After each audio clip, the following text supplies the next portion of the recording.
Natalie Holzer emosi lihat kisah pelakor di layangan putus.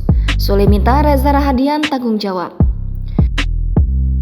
Serial drama Layangan Putus yang dibintangi Putri Marino, Reza Rahadian, dan Anya Geraldine sukses menarik penonton.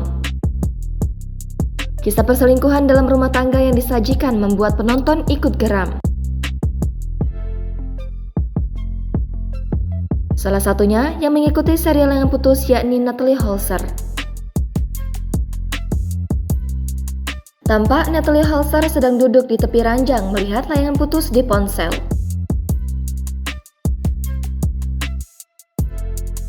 Ibu Azam itu ikut emosi.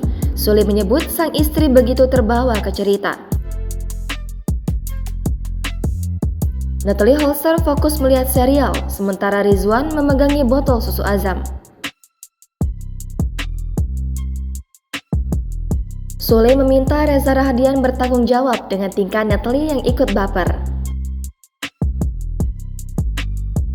Sosok Aris yang diperankan Reza membuat wanita geram karena berselingkuh ketika sang istri sedang hamil. Natalie kembali emosi melihat ponsel. Rizwan yang masih memegangi botol minum Azam ikut bingung dengan tingkah sang bunda.